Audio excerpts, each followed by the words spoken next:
வணக்கம் நண்பர்களே. இந்துக்கள் எழுதி வணக்கம். போய் சப்பரேட் ஃப்ரெண்ட்ஸ் ஷேர் பண்ணுங்கள். சப்போர்ட் பண்ணுங்க, ஜாயின் பண்ணிட்டு நன்றி. இப்போது 2 நாளைக்கு முன்னாடி இந்த கருத்து கணிப்புன்னு போட்டானு கல்கத்தா எலெக்ஷன் முடிஞ்சிடு.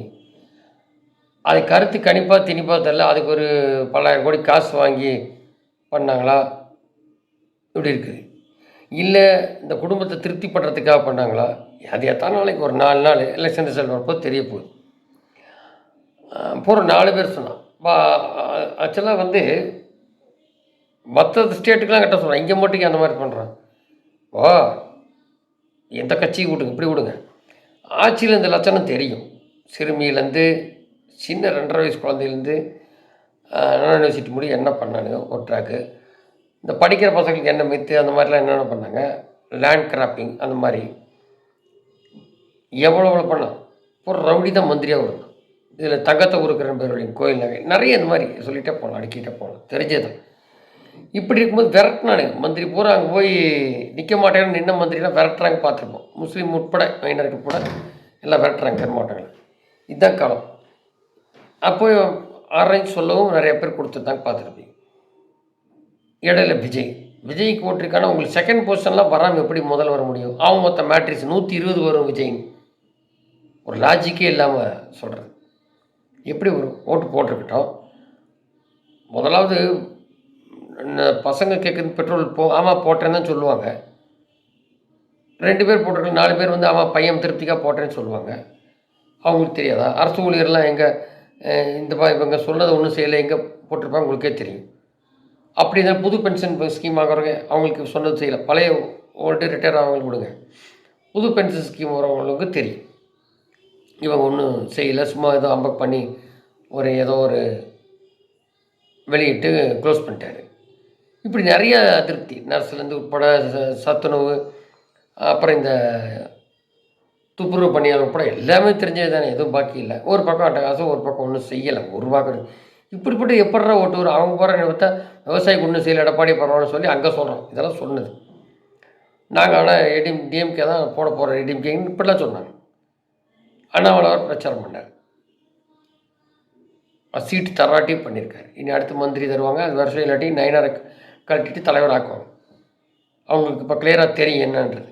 இந்த காங்கிரஸ் மாதிரியே இந்த சீனியர்லாம் உட்காந்து குட்டையை குழப்பி தான், இல்லாட்டி இப்போ அண்ணாமலை இருந்திருக்க வேண்டியது. 2 திராவிட வேண்டான்றது அவரோட ஸ்ட்ராட்டஜி. சரி இருக்கட்டும்.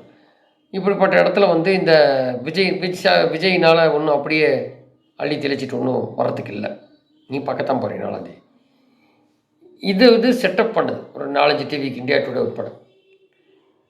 மேஜரை காலத்தில் போனது இந்த ஜேவிசி அந்த மாதிரி உள்ளது, சிஎன்எல்லாம் கொடுத்ததெல்லாம் தெரியும். சரி, இதெல்லாம் உண்மையான அது ஆராய்ச்சி. இந்த 3 பேர் கொடுக்குற சிஎன்என் ஜேவிசி கொடுக்குறது தான் உங்களுக்கு மொரஸ் கரெக்டு, பாக்கியெல்லாம் ஒர்ஸ்ட்டு அப்படின்னு அதுக்கு ஒரு டேட்டா கொடுத்துருக்கோம். ப்ரீவியஸில் என்ன சொன்னாங்க 21-24க்கு. அப்போ இதை செட்டப் பண்ணியிருக்காங்க, செட்டிங் பண்ணியிருக்கோம். பணத்தை கொடுத்து ஓட்டுக்கு செட்டிங்கு, அது வர போட்டிக்குள்ளே வரதான் போகுது, அதுக்குள்ளே செட்டிங். இதுக்கு மீறி விஜய்க்கு ஒரு கருத்து கணிப்பு மேட்ரிக்ஸ். ஸோ விஜய் அவ்வளோ சீட்டெல்லாம் வரத்துக்கு இல்லை. முதல் 10-20 சொல்லுங்கள்.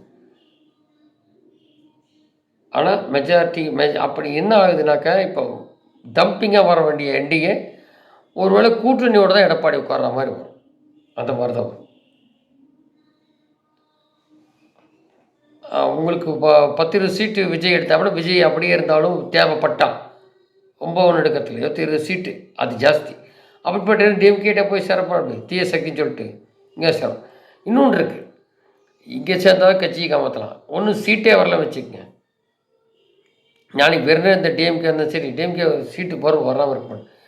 இந்த டிஎம்கே சரி, இல்லை எடப்பாடி கடைசியாக பேசியிருக்க அப்படி இந்த மாதிரிலாம் இருக்கும்போது நாளைக்கு கட்சியை கலகலத்து போகும். அவங்க பேஸ் இல்லை, கட்சிக்கு பேஸ் இல்லை. சும்மா அந்த சினிமா முகத்தில் போடுறான் ஒரு ட்ரிப்பு, அவ்வளோதான். இப்போ கமல் என்ன ஆகி போச்சு, அந்த கதை தான். நடிக்கிறதுக்கு இப்போ கால்ஷீட் போட்டுருக்கு. அப்படி ஒருவேளை கூட்டணியில் எடுக்க வந்தால் கொஞ்சம் தப்பிக்கலாம் வழியாக, தனியாக இருந்துட்டு என்ன ஆகும் தெரியாதா இதான். ஸோ ஒரு ஹைப் கிரியேட் பண்ணுறான் தற்காலிகத்துக்கு. டிஎம்கே செட்டப் பண்ண இது தெரிய போகுது. அதை சொல்லிட்டாங்களே, அதுக்கெல்லாம் ஒர்ஸ்ட்டுங்கிற சொல்லிட்டாங்க. ஸோ இனி எப்படி கட்சி இதுக்கு முறை காப்பாற்றுறது விஜய்க்கு அப்படின்னா முதல்லே சொன்னதான் கூட்டணி வரல. இப்போ இருந்தால் இந்த பக்கம் அந்த பக்கம் போக சான்ஸ் இல்லை. உங்களுக்கு ஹைப்போத்தட்டிக்கலாக சொல்கிறோம் 10-20 தொகுதி வருமானு அது தெரில, அவ்வளோ தூரம் தெரியாது. இஞ்சி போல் 5 வருமா, மற்ற சென்னையில் 5ன்றாங்க, அந்த மாதிரி வருமா அது பார்ப்போம் ரிசல்ட்டில். ஆனால் எடப்பாடிக்கு மெஜாரிட்டியில் கூட்டணியில் உட்கார்ற மாதிரி வரும் இதனால், ஓட்டை கெடுத்ததுனால அப்படி வச்சுங்க. இதில் டிஎம்கேக்கு வரும்னு சொன்னானே அதுக்காக சொல்கிறேன். டிஎம்கேக்கு செட்டிங் பண்ணுறது எப்படி சம்மந்தம் இவ்வளோ நடந்திருக்கு விஷயங்கள் மைனஸில் 5 வருஷத்தில் கடன் உண்டி தான் ஆனதான் மிச்சம். எப்படி வரும்? செட் பண்ணி கொடுத்துருக்கான், யாரோ திருப்திக்காக பண்ணியிருக்கேன், அவ்வளோதான் வித்தியாசம். என்டிஏ ஆட்சி உறுதி, நம்ம 2 நாளில் பார்க்கத்தான் போகிறோம். அடுத்து நன்றி ஜெய்.